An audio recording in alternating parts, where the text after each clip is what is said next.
Buenos días, iglesia, mi nombre es Majo y les doy la bienvenida aquí al Punto de Encuentro. Hemos estado hablando sobre nuestra relación con Dios, cómo ser sensibles a su voz y cómo aún conocerlo en las pruebas. El día de hoy tenemos otro gran mensaje para ustedes, así que prepárense, tomen nota y acompáñenme a verlo. ¿Qué necesidad tienes hoy? ¿Qué necesitas? ¿Por qué podría hoy yo orar por ti o cómo podría yo hoy servirte a ti? No es una pregunta que hacemos tan comúnmente cuando venimos a la iglesia, ¿verdad? Hoy quiero terminar la serie de intimidad que comencé hace unas semanas porque estoy convencido que no hay nada más importante para nosotros los creyentes que conocer a Jesús íntimamente, que encontrarnos con Jesús todos los días de nuestra vida. No tener una religión, no tener una idea acerca de Dios, sino tener una intimidad con el Señor. Y hemos venido abordando este tema en los últimos domingos y hoy quiero terminarlo de una manera que espero les abra también una perspectiva diferente para el año 2024. En 2024 estoy anhelando que la iglesia vea más a Jesús también en los demás. No nos preguntamos muchas veces cómo servir a los demás, porque pareciera que el servicio no tiene mucho que ver con la intimidad con Dios. Pareciera que desligamos hacer con ser. Y tristemente a veces es así en la vida cristiana. Nos dedicamos a hacer cosas y nos perdemos de disfrutar de las personas. Nos dedicamos a hacer cosas para Dios, pero nos perdemos de disfrutar de una relación con Dios. Hoy quiero que pienses, ¿qué tanto has servido a otros este año? ¿Qué tanto has servido a otras personas este año? ¿Qué tanto te has acercado a otros para preguntarle, oye, ¿necesitas algo? ¿Qué tanto has venido a la congregación no solo a recibir, sino también a preguntarle a alguien, ¿cómo te puedo servir? ¿Cómo puedo ayudarte? ¿Qué necesidad tienes? Y creo que es muy el estilo de Jesús. Quiero que me acompañes hoy a Mateo capítulo 25. Allí en el Evangelio quiero mostrarte algo muy poderoso acerca de lo que Jesús piensa cuando nosotros nos acercamos a las otras personas para servirles. Mateo capítulo 25, abre tu Biblia, enciende tu Biblia, versículos 31 al 41. Déjenme ver sus Biblias. ¿Tienen Biblia? Ok, entonces la podemos usar. Mateo 25, 31 al 41. Tal vez es un texto no muy navideño, pero quiero mostrarles algo especial allí. Cuando el Hijo del Hombre venga en su gloria con todos sus ángeles, se sentará en su trono glorioso. El que está hablando es Jesús. Todas las naciones se reunirán delante de él y él separará a unos de otros como separa el pastor las ovejas de las cabras. Pondrá las ovejas a su derecha y las cabras a su izquierda. Entonces dirá el rey a los que están a su derecha: vengan ustedes a quien mi Padre ha bendecido, reciban su herencia, el reino preparado para ustedes desde la creación del mundo. Porque tuve hambre y ustedes me dieron de comer, tuve sed y me dieron de beber, fui forastero y me dieron alojamiento, necesité ropa y me vistieron, estuve enfermo y me atendieron, estuve en la cárcel y me visitaron. Y entonces le contestaron los justos: Señor, ¿cuándo te vimos hambriento y te alimentamos, o sediento y te dimos de beber? ¿Cuándo te vimos como forastero y te dimos alojamiento, o necesitado de ropa y te vestimos? ¿Cuándo te vimos enfermo o en la cárcel y te visitamos? Y el rey les responderá: les aseguro que todo lo que hicieron por uno de mis hermanos, aún por el más pequeño, lo hicieron por mí. Luego dirá a los que están a su izquierda palabras muy duras: apártense de mí, malditos, al fuego eterno preparado para el diablo y sus ángeles. Quiero aclarar algunos conceptos que necesitamos comprender en este tiempo. Los conceptos de bendición y maldición que encuentras acá son conceptos que están enraizados en el Génesis mismo. Cuando nosotros leemos el libro del Génesis, dice que Dios creó al ser humano y ¿qué hizo? Lo bendijo y le dijo: multiplíquese, fructifique, gobierne la tierra, vaya y haga algo sobre la tierra, represénteme. Y que cuando el ser humano hizo lo que no tenía que hacer, entonces dice: la tierra será maldita por tu causa. Entonces nosotros en nuestra mentalidad pensamos que bendición y maldición son cosas que nosotros hacemos como mágicamente. Entonces yo le digo a alguien algo malo, porque maldecir es decir mal, bendecir es decir bien, Y como tenemos este inconsciente nuestro latinoamericano tan religioso y mágico, entonces vivimos con miedo de que nos digan cualquier cosa mala, porque si nos dicen algo malo nos maldicen y entonces nos cae la sal. ¿Sí? Y por eso hablamos de bendecir y nos encanta que nos bendigan. Y por eso cuando tú ves que la gente se acerca especialmente a los pastores o a los sacerdotes en la iglesia católica y le dice, por favor, bendígame. ¿Y qué es bendígame? Deme una bendición mágica que me permita ir por mi vida bien. Y esa es una mentalidad equivocada, porque los conceptos de bendición y maldición desde el punto de vista bíblico hebreo son diferentes. Cuando Dios dice que va a bendecir, la palabra hebrea allí en Génesis dice que nos adopta. Bendición es una equivalencia de adopción. Entonces cuando dice la Biblia que Él tomó al hombre y a la mujer, dice que los bendijo, es que los adopta con todos los derechos, con toda la plenitud. Nosotros somos hijos adoptados de Dios. Y cuando somos adoptados por Dios, por supuesto que eso que llamamos bendiciones nos alcanzan, porque mis hijos tienen todo a su alcance en casa solo porque son mis hijos. Ellos tienen derecho a todo lo que hay en mi casa porque son mis hijos. Pero lo más importante es que tienen derecho a una intimidad conmigo, a una conexión conmigo. Eso es lo que Dios pensó cuando creó al ser humano. Por eso en el hebreo a Dios se le llama Baruch. Baruch significa lleno de hijos adoptados. Hay un profeta que se llama Baruch, por ejemplo. ¿Y qué pasa cuando yo me alejo de Dios? No es que Dios me maldice, me suelta la sal. Es que cuando dice maldita será la tierra, está diciendo es deshonrada queda la tierra, porque ya no estás bajo bendición, bajo la cobertura del Padre, ahora estás por fuera y eso es maldición. Lo que encontramos acá es eso. Hay unos personajes que ustedes ven aquí en Mateo que son benditos, ¿por qué? Porque son hijos de Dios, viven en Dios, caminan con Dios, tienen intimidad con Dios y por tanto bendicen o traen sanidad a las naciones, traen sanidad a las personas, ayudan a suplir necesidades. Hay otros que no, hay otros que viven por fuera, que no son conocidos como hijos, que están deshonrados, que no tienen una conexión con Dios. Y ahí está la diferencia, es lo que llama acá Mateo cabras y ovejas. Y dice que en algún momento el rey, que es Jesús, sí va a apartar las cabras de las ovejas. Está ahí en la Biblia. Pero no quiero hablar acerca de este juicio en particular, no es lo que me lleva a tomar este texto hoy, que realmente sería lo más acertado si quiero hacer una predicación expositiva, pero no es mi tema de hoy. Solo quiero que recuerdes algo. Aquí Jesús está diferenciando a dos tipos de personas: aquellos que se ocupan de los demás y aquellos que no se ocupan de los demás. Jesús está tomando acá a las cabras y apartándolas de las ovejas. Por supuesto que hay algo que tiene que ver con la salvación. Dice que los pone a un lado y no les va a ir muy bien a esas personas. Pero quiero que entiendas que la salvación no se gana por las cosas que hacemos, por las obras que hacemos. No es porque somos muy buenos para ayudar a la gente, entonces calificamos y hacemos puntos con Dios para que Dios nos dé la salvación. No, este pasaje tomado aisladamente podría ser un problema, porque la gente podría decir que las obras son un sustituto de la fe salvadora. Y lo que tenemos que entender es que en el contexto de toda la Biblia, la única forma en que nosotros realmente nos salvamos para la eternidad es poniendo nuestra fe en Jesucristo, creyendo en Él, no haciendo obras. No somos salvos por servir, pero sí somos salvos para servir. Voy a repetirlo. No somos salvos por servir. No es por lo mucho que hagamos, porque cuando caemos en el esfuerzo humano, ¿qué tanto es suficiente para ser buenos delante de Dios?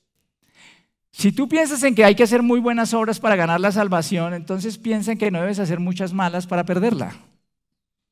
¿Y qué tanto debe ser bueno para compensar lo malo que eres?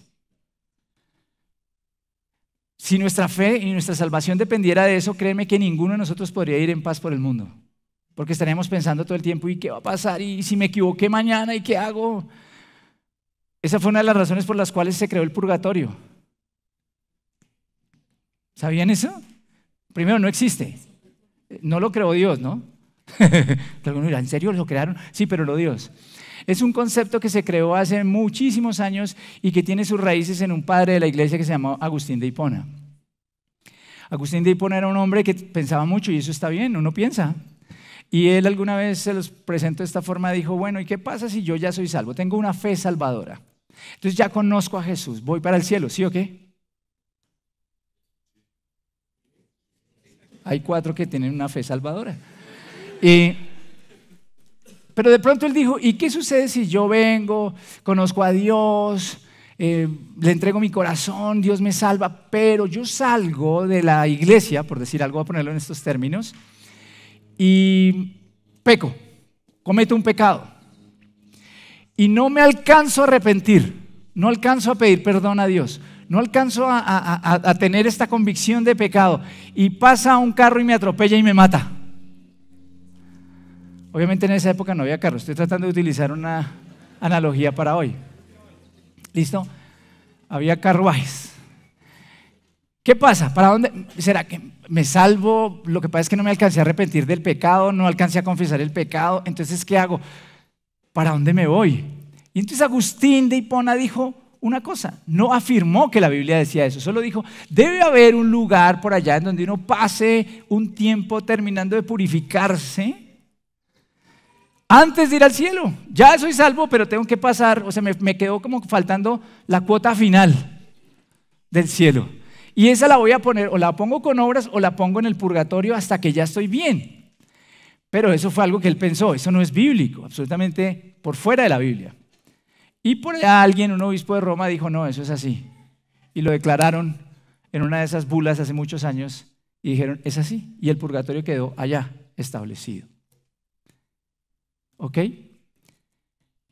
Porque los seres humanos pensamos a veces que las obras por sí solas tienen un mérito muy grande y es un mérito que nos va a hacer entrar al cielo. No, quiero hoy decirte no, las obras no te ayudan a entrar al cielo. Tú eres salvo, eres salva por la fe en Jesucristo. Eso es lo que afirma la Biblia. Por lo que Jesús hizo hace 2000 años en una Navidad, que nació por ti, después pasó 30 años en esta tierra, creció, murió por tus pecados en la cruz, resucitó entre los muertos y te ofrece salvación. Y cuando tú le dices al Señor, sí, yo deposito mi confianza en ti, eres salvo. Ese Jesús al que celebramos en esta Navidad. Pero por otro lado, ese Jesús te salvó para que hagas buenas cosas. O sea, Él cree que tú debes hacer buenas cosas. Y la Biblia lo presenta de esta forma en una carta que es la carta de Santiago. Dice, la fe sin obras es muerta. No es que yo tengo fe y no se me nota. Yo tengo fe y no hago nada. No, la fe sin obras no es fe. Es el producto de nuestra fe. Cuando nosotros tenemos fe en Dios, queremos hacer la diferencia. Queremos salvar a otros, queremos ayudar a otros. Entonces nosotros encontramos aquí en el texto bíblico algo muy, muy poderoso. Es que no es que la gente se esté salvando porque hace obras, es que se está evidenciando quiénes son salvos. Jesús tiene allí un montón de gente y esas personas, algunas tenían una fe, una relación con Dios y otras no. Y estas que tenían esa fe, esa relación con Dios, estaban sirviendo a otros, estaban ayudando a otros. Porque es que cuando nosotros conocemos a Jesús, toda barrera para servir a los demás se quita o debería quitarse. La razón número 1 por la que no tenemos el tiempo, la energía para servir a las demás personas es que estamos muy preocupados en nuestras propias agendas, en nuestros sueños, en nuestros placeres. Esa es la razón por la cual poco servimos a los demás. ¿Sabes? Tú tienes 8,760 horas al año, ¿sí o no? De las cuales utilizas 2,920 para dormir. O sea, 8 horas diarias. Algunos menos, otros exageradamente más. Pero tienes 2,920. Voy a partir eso en estos términos. Además tienes generalmente 2,920 horas para trabajar o para estudiar.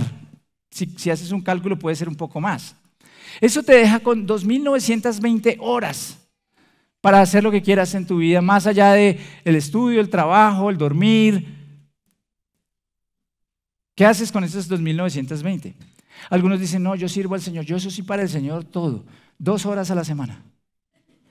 Si eres juicioso, vienes aquí 2 horas, póngamele 2 horas a la semana. Algunos hasta 4 a la semana. estamos hablando de entre 104 y 208 horas a la semana. Imagínate todo lo que te queda todavía. ¿Y en qué lo usamos? Lo usamos muchas veces en nuestros propios sueños, placeres y deseos, que no está mal. No está mal que tengamos hobbies, no está mal que persigamos cosas, eso está muy bien. Pero si te pones a pensar, hay un montón de tiempo realmente que tendrías para servir a otros, si lo piensas.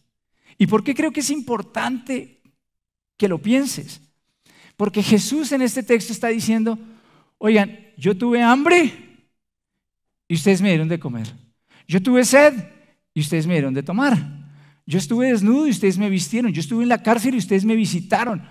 Y estas personas le dicen a Jesús, pero ¿cuándo hicimos eso? ¿Cuándo? Y Jesús les dice, cuando lo hicieron con uno de mis hermanos, aún con el más pequeño, lo hicieron conmigo. Entonces quiero darte este pensamiento para ir cerrando este año. Jesús nos está diciendo en estos versículos que hay angustia en el mundo. Nos está describiendo la penuria, el hambre, la sed, el peregrinar de la gente. Nos habla del desvalido, nos habla del olvidado, nos habla del relegado. Jesús nos está diciendo que Él camina en esas circunstancias. Jesús nos está diciendo que Él está todos los días en medio de las personas que sufren en esta tierra, que tienen necesidad. Y nos está invitando ¿a qué? A que vayamos a conocerlo allá. Nos está diciendo, ¿por qué no vienen y me conocen? ¿Por qué no vienen y tienen intimidad conmigo en este mundo tan dolido? Jesús menciona 6 esferas de necesidad que fueron atendidas por estos bendecidos, hijos de Él. Él menciona esferas como el hambre, la sed, el techo, la desnudez, la enfermedad, la prisión. Y las 3 primeras esferas se reconocen como esferas de primera necesidad en esta tierra. Y es el deber de todo ser humano satisfacer esas necesidades que encontramos allí. Me llama la atención cuando habla de forastero, dice fui forastero y ustedes me dieron alojamiento. Está hablando del cuadro más perfecto del amor cristiano. Está hablando de ustedes cuando toman a alguien y lo llevan a su casa y lo cuidan, aún sin conocerlo, solo porque Jesús les pidió que lo hicieran. Se trata de un desconocido, un desamparado que es recibido en el seno de una familia para que pueda tener lo que no tiene. Y las otras esferas de necesidad representan un grado aún mayor de miseria y aún mayor de inversión y de involucramiento para poder ser resueltas. Necesité ropa y me vistieron, estuve enfermo y me atendieron, estuve en la cárcel y me visitaran. Eso significa más tiempo, más esfuerzo, más involucramiento en la vida de otras personas. En esa época, visitar a un preso en una cárcel demandaba un alto grado de amor. ¿Y por qué? Porque las cárceles eran cuevas de basura, eran unas cosas terribles. Bueno, hoy en día son muy difíciles. Y acá hoy hay un grupo de hombres que está visitando cárceles y está sirviendo en las cárceles. Aquí en el punto de encuentro. Y eso me parece muy lindo. Pero en esa época era muy difícil ir allí. El trato que había era inhumano. Las circunstancias realmente son difíciles de describir por lo que la gente cuenta y los historiadores nos refieren acerca de esto. Pero ¿qué dice allí? Dice que Jesús espera que tú y yo vayamos a servirle a esas personas. Pero estamos tan cómodos a veces, estamos tan llenos de nosotros, de nuestros planes, que no tenemos tiempo para servir. En el versículo 40 quiero recordarte que él dice, les aseguro que todo lo que hicieron por uno de mis hermanos, aún por el más pequeño, lo hicieron por mí. Y cuando habla de hermanos, está hablando de ¿quiénes? De los creyentes. Entonces Jesús está llamando la atención ahí, no está diciendo primero vayan allá al mundo y visiten a los presos del mundo y visiten a los desvalidos del mundo, sino que está diciendo primero háganlo con ¿quiénes? Con sus hermanos. Quiero presentarles a sus hermanos, mírense.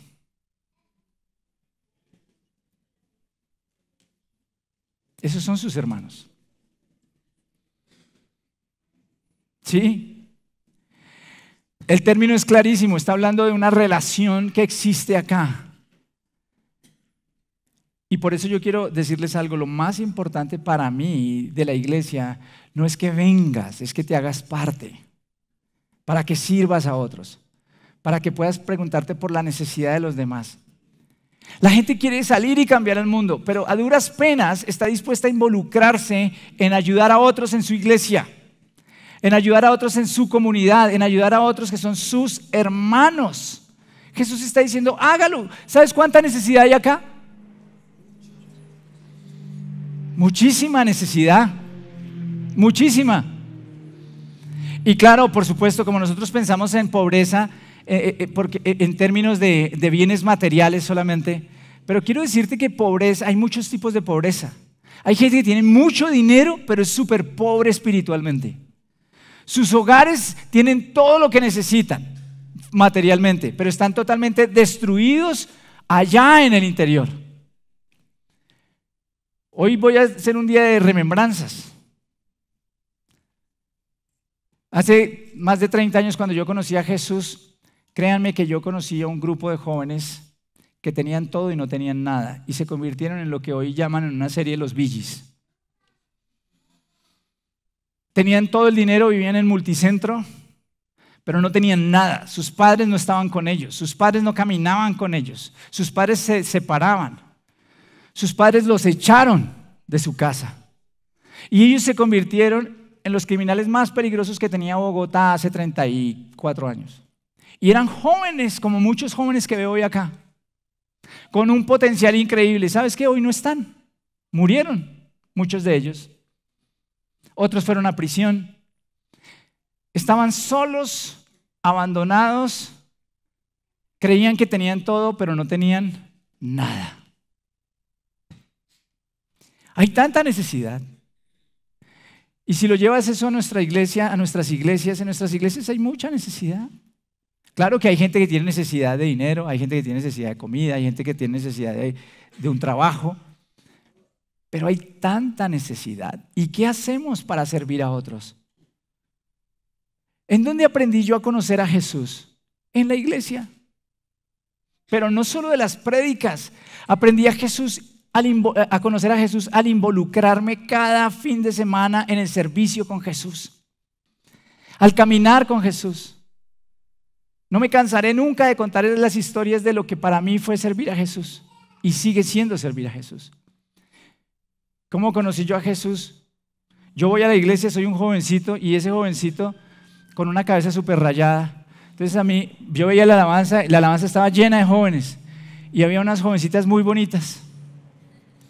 Y yo estaba allá y yo cantaba al Señor y yo abría un ojo y decía, uy, tan bonita. Tenía una cantidad de mezclas. Después pasaba la niña que servía la cena del Señor en logística, en Ujieres, y era lo más de bonita. Y yo estaba ahí sentado y ella pasaba y empezaba a rotar el pan y el vino y yo la miraba. Y lo peor es que tenía a mi novia al lado. Era un chico completamente loco y tenía mi cabeza en otro lado. Pero algo me estaba pasando, algo me estaba sucediendo. Y te voy a decir esto. Yo creo que yo nunca me hubiera encendido con Jesús tanto si no me hubiera involucrado inmediatamente en el servicio.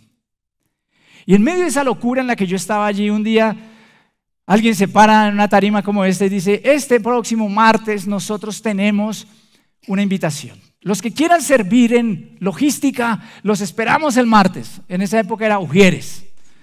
Los esperamos el martes.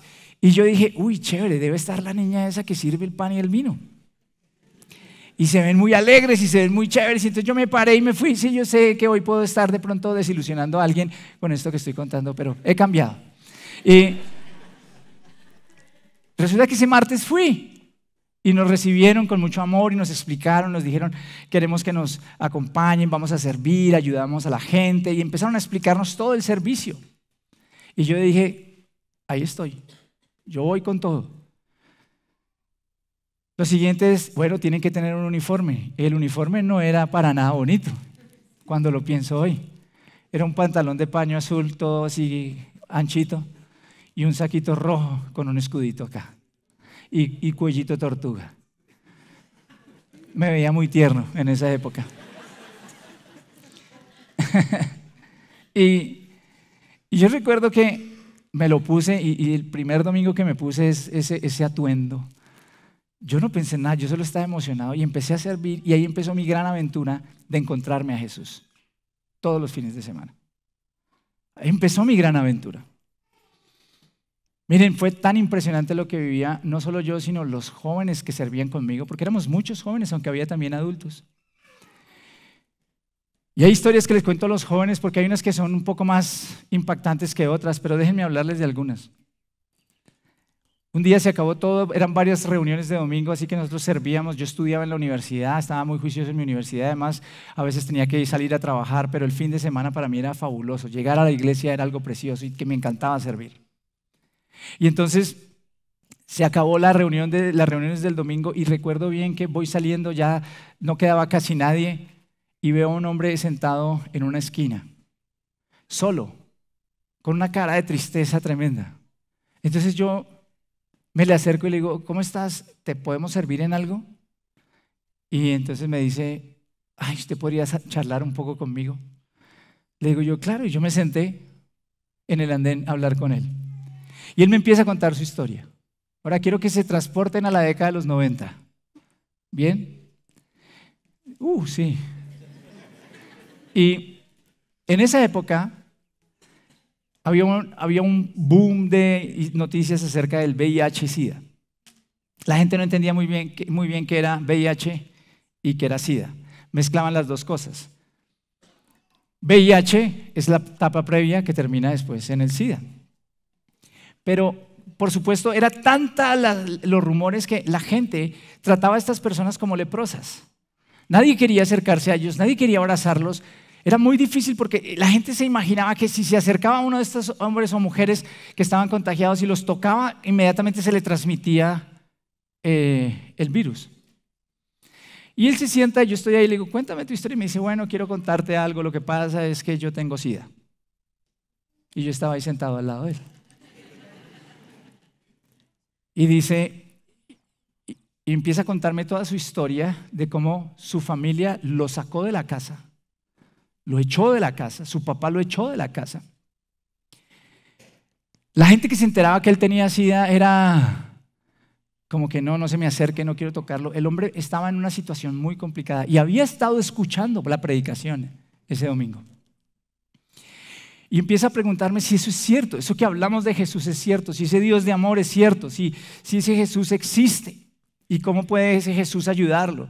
Y yo empiezo a predicarle el plan de salvación, pero les digo algo, yo no sentí temor, yo no sentí miedo, yo lo único que sentía era la presencia de Jesús en ese momento, en ese lugar, allí con ese hombre.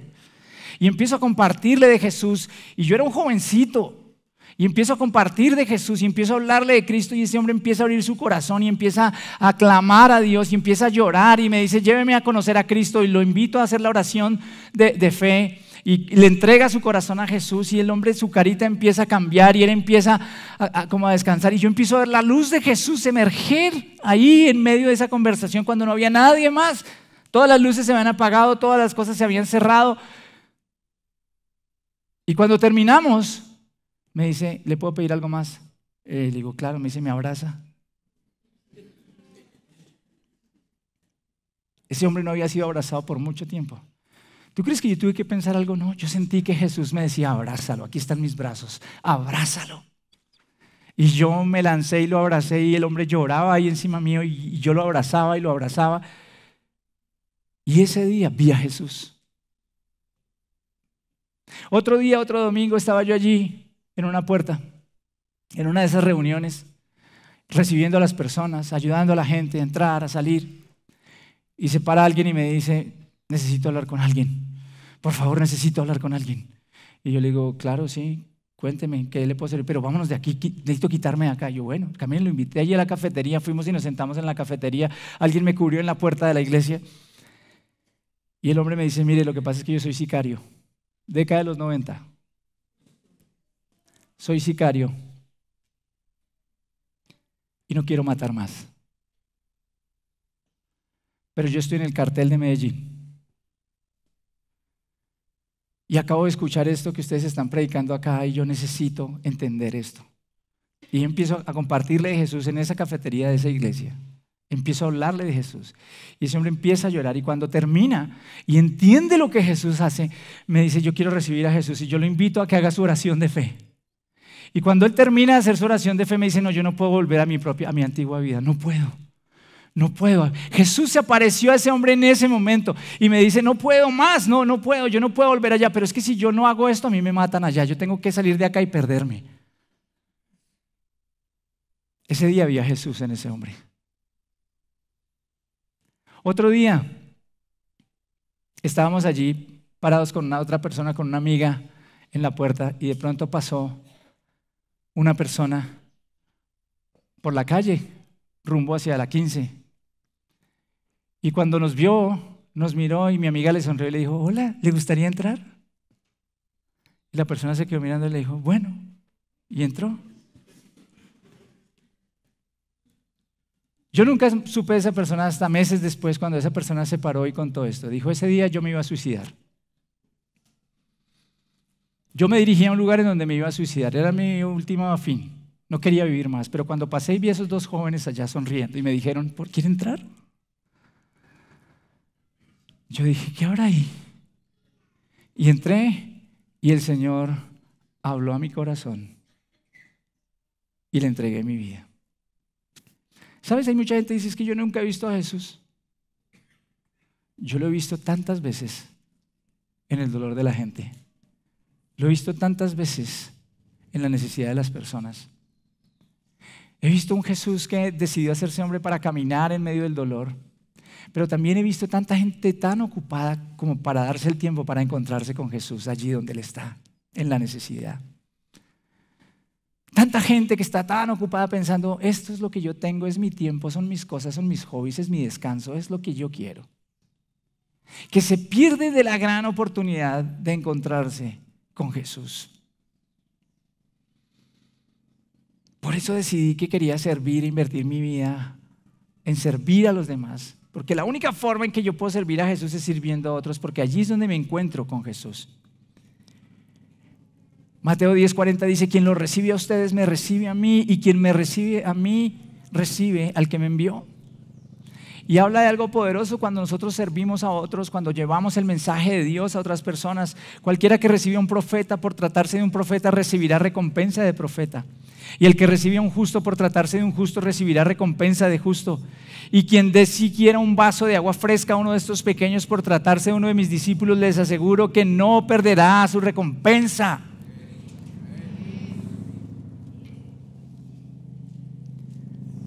Jesús está por todas partes, llamándonos, pidiéndonos que nos unamos a Él. Por eso quiero en esta predicación de este domingo honrar a quienes en este lugar han entendido eso. ¿Sabes? Hoy allí hay un grupo de personas trabajando con niños en Punto Kids. Esas personas han entendido que Jesús está allí en medio de esos niños.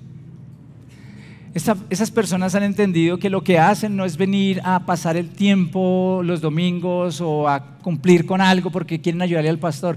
Porque hay una cosa muy divertida, ¿no? La gente, cuando comenzamos la iglesia, había personas que venían y decían, ay pastor, yo lo veo usted tan ocupado que yo quiero ayudarlo. Y yo me emocionaba y le decía, ay sí, venga, ayúdeme. Y ya no están. Porque cuando tú me ayudas a mí, un día te vas a cansar. Pero cuando tú le sirves a Dios, nunca te vas a cansar. Cuando tú decides involucrarte a lo que Dios quiere hacer. Claro que uno necesita ayuda como ser humano, pero es que realmente le servimos es a Jesús. Hay personas que deciden que se quieren hacer parte de servir a niños que necesitan conocer a Jesús. Están haciendo la diferencia. Cuando tú sirves en parejas, a los anfitriones líderes de la red de parejas, gracias a ustedes por eso. Porque ¿cuántas parejas hay problemadas en medio de las iglesias? Y ¿sabes? Hay algunos que se levantan y dicen, yo quiero dar al menos 2 horas de mi tiempo semanal cada 15 días para poder ayudar a un grupo de personas a que conozcan a ese Jesús que yo conozco. A que vivan un matrimonio como el que Dios me está enseñando a tener a mí.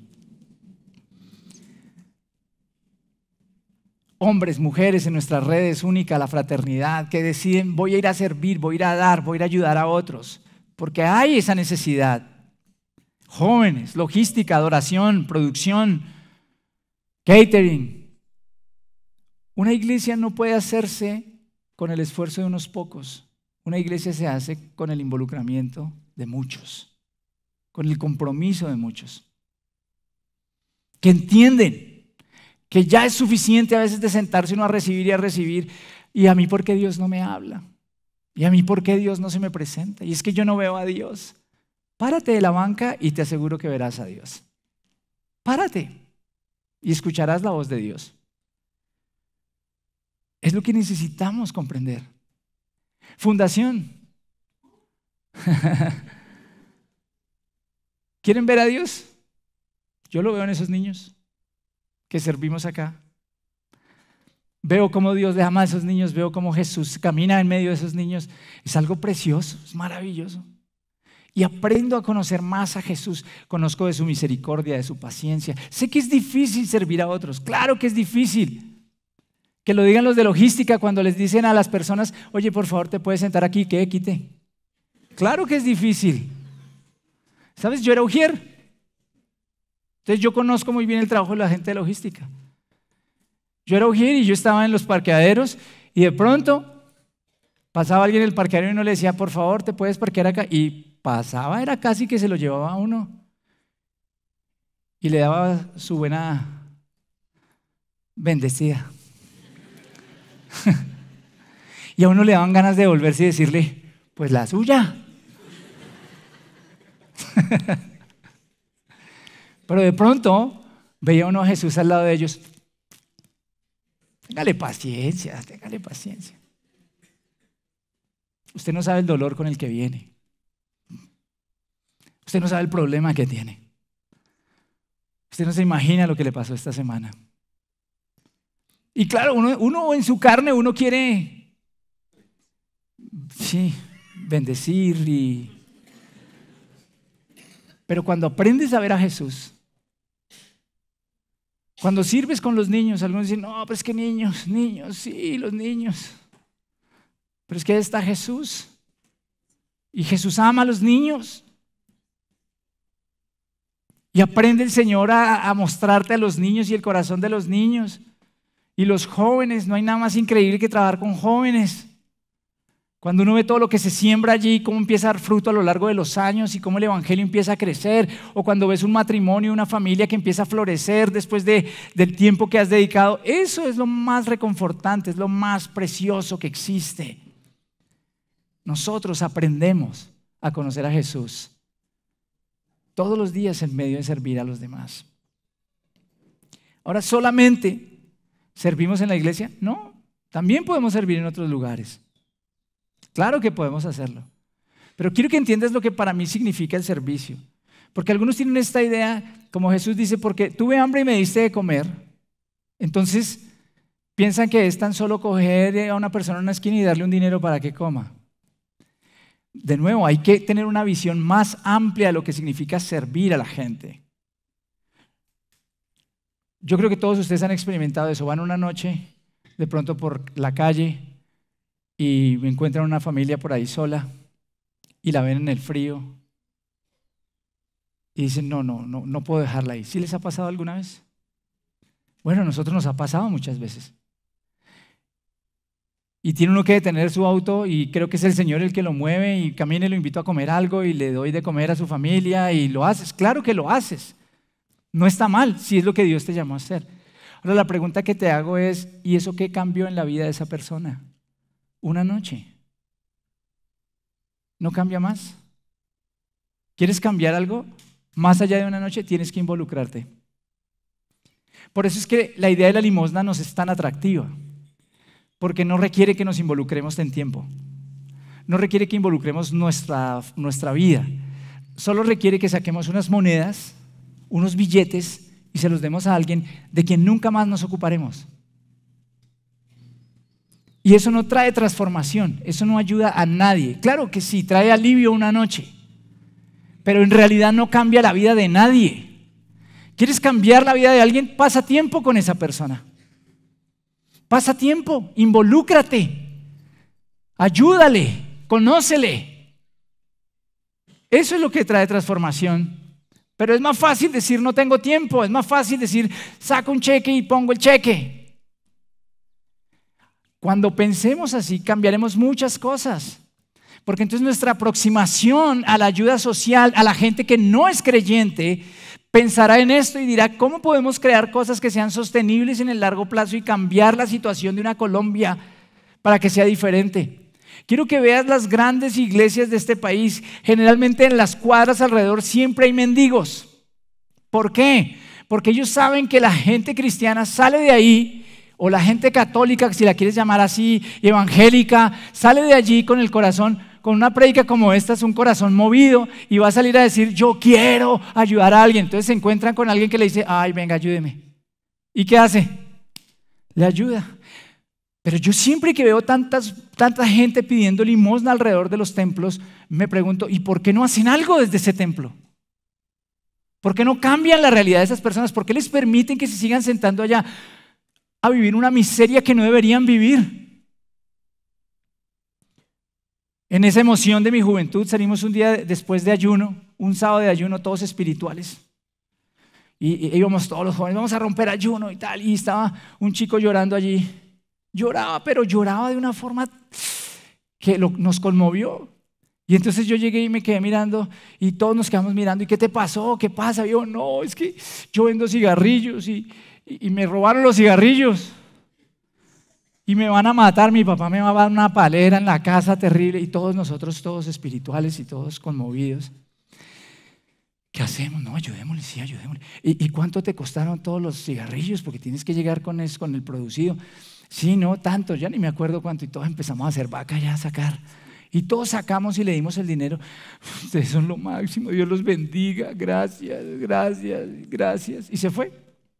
Y nosotros nos fuimos con ese corazón, porque tuve hambre y me diste de comer, tuve sed y me diste de beber.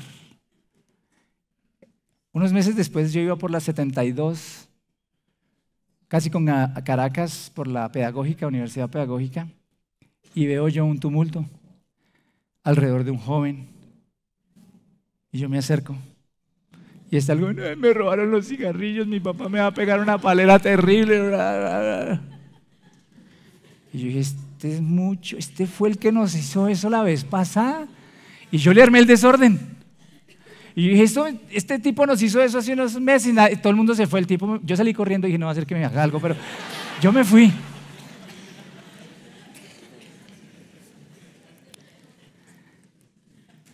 Pero mi pensamiento sobre ayudar a otros se ha venido moldeando por esto desde hace muchísimos años. Porque sí, tenemos que lograr traer transformación a esta nación, sirviendo e involucrándonos con otros, no solamente calmando nuestra conciencia.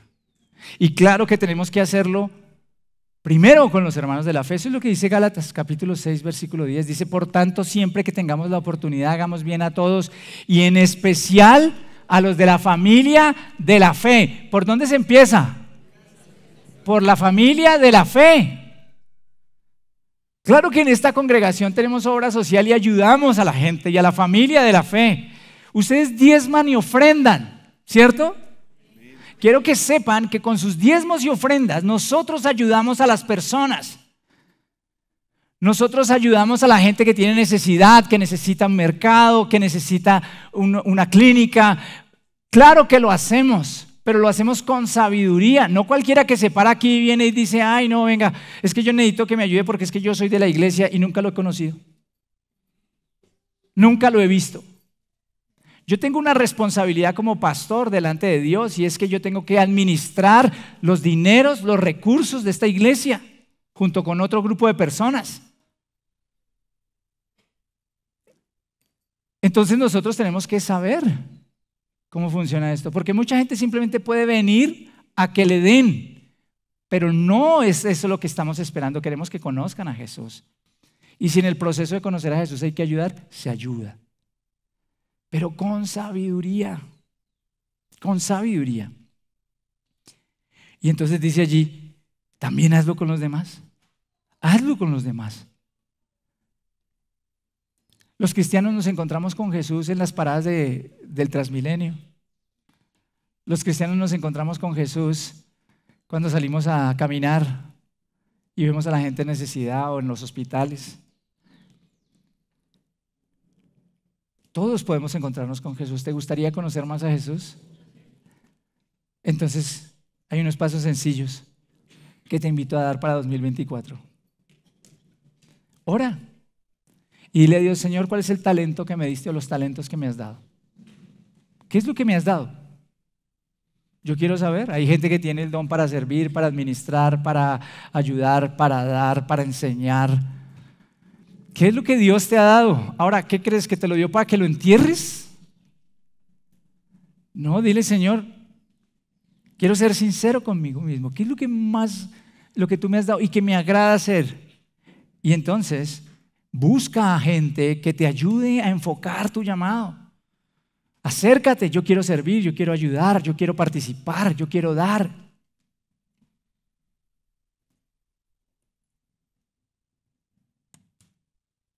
Piénsalo. 2024 no te puede tomar otra vez en la banca, si estás en la banca. Si no estás en la banca, toma aire, descansa y prepárate para 2024. Porque yo espero que 2024 sea un año en el que aún más encontremos a Jesús en las personas. Quiero decirte que quien se da a sí mismo con todo lo que es y con todo lo que es y con todo lo que tiene, es el creyente que recibirá mayor comprensión de Jesucristo. Aquel que se da por completo a otros, con todo lo que es y con todo lo que tiene, es el que más revelación recibirá de Jesucristo. Jesús no te dará más de Él, más de su revelación, más de lo que Él tiene para darte, si tú te conviertes simplemente en un estanque que guarda todo lo que Él te da. Jesús está esperando que nosotros seamos ríos que fluyan en servicio a otros, en amor a otros, en cuidado por otros. Y yo quiero hoy que oremos por las personas que sirven en esta congregación. A mí me gustaría que hoy oremos por las personas de logística. Si tienes a alguien de logística ahí cerca, mientras yo oro, me gustaría que tomes su mano y des gracias a Dios por esa persona y digas: gracias por esta persona tan bella. Si tienes a las personas de alabanza o están sentadas por allá, porque hoy no todos están acá, tal vez están sentados, dale gracias a Dios por lo que Dios ha hecho a través de ellos contigo acá en este lugar. Aprendamos a ser agradecidos. ¿Hay alguien de la fundación acá? Claro, levanten esa mano y que los bendigan y oren por ustedes y les digan: gracias, Señor, por lo que hacen estas personas con estos niños. Dales más fuerza, dales más visión. Y así en todos los ministerios. Si hay gente de Punto Kids hoy que está descansando porque hay turnos, aunque sé que muchos han salido, gracias por lo que han hecho. Yo solo espero, mi oración es que se encuentren con Jesús y que cada día puedan vivir a Jesús como yo lo he vivido por 34 años. Que cada día que sirven puedan salir de la iglesia o del lugar donde Dios los lleva a servir con una lágrima en sus ojos, pero de felicidad, diciendo: Dios, qué bendición, hoy te vi, hoy te conocí más, hoy te experimenté. No hay mayor satisfacción que esa en la vida. Les aseguro, no hay logro más grande que ese en la vida. Como dijo Pablo, tolérenme un poco de locura. Yo les puedo decir que yo experimenté el éxito que el mundo brinda. Fui exitoso profesionalmente, fui exitoso en compañías, viajé, conocí gente súper importante, me codié con gente muy importante, recibí premios muy importantes por mi trabajo. Pero les puedo asegurar algo: nada de eso, nada se compara a lo que yo recibo de mi Señor todos los días cuando lo sirvo, cuando camino con Él, cuando lo escucho, cuando lo veo en el corazón de la gente, cuando lo veo en los niños, cuando lo veo en los jóvenes, cuando lo veo en las familias. Nada se compara con eso. Por eso el apóstol Pablo dijo: todo lo tengo por estiércol, por amor a Cristo. Y la palabra que utilizó en la Biblia es más fuerte que estiércol. Nada. Y por eso me da tristeza cuando veo tanta gente aún en las iglesias tan vacía, porque se ha perdido del regalo de encontrar a Jesús al servir a los demás. Padre hermoso, qué privilegio servirte. Jesús, qué lindo podernos encontrar contigo, qué lindo podernos encontrar todos los días contigo. Tú estás caminando, Señor, en medio del dolor, en medio de la necesidad. Servimos a nuestros hermanos porque te vemos en ellos, a ti. Te vemos allí en esa familia en la cual estás obrando. Te vemos allí en esos niños a los cuales estás llamando a conocerte. Te vemos en los jóvenes que en medio de sus luchas están escuchando tu voz. Te vemos en medio de las familias y los niños de nuestras veredas, a quienes tú quieres brindarles esperanza, a quienes quieres darles propósito, traerles sanidad. Señor, gracias porque hoy hay unos hombres hermosos acá que te ven en las cárceles cuando van allí a servir a esas personas que han sido privadas de su libertad, pero que están encontrando la libertad de su alma al conocerte a ti. Gracias. Gracias por el privilegio de poder caminar contigo y servirte. Gracias porque te vemos también en los necesitados que no te conocen, porque anhelamos verte a ti en ellos. Por eso les servimos también, porque anhelamos que algún día ellos sean templo de tu espíritu, ellos puedan caminar contigo. Ayúdanos a ver la necesidad en donde nos movemos, en donde nos encontramos, y que esta Navidad y el año 2024 nuestros ojos se abran, nuestros oídos estén atentos a las necesidades en donde tú nos estás llamando, que podamos decir o hacer esta oración para 2024. Señor, muéstranos en dónde estás para que podamos unirnos a lo que tú quieres que hagamos allí. Llévanos contigo. Danos oportunidades, Señor, de amar y servir a otros. Y hoy quiero bendecir a cada persona que sirve en esta iglesia, Señor. Hoy te doy gracias por cada uno de los que da de su tiempo, de su amor, de su talento. Gracias por el servicio que brindan. Gracias porque muchas veces ellos mismos están cansados y necesitan ser servidos, necesitan ser acompañados, necesitan ser levantados. Dios, que en medio de su ministerio, del servicio que le has concedido a cada uno de ellos, se encuentren contigo. Que recuerden que se están uniendo a ti y que escuchen tu voz.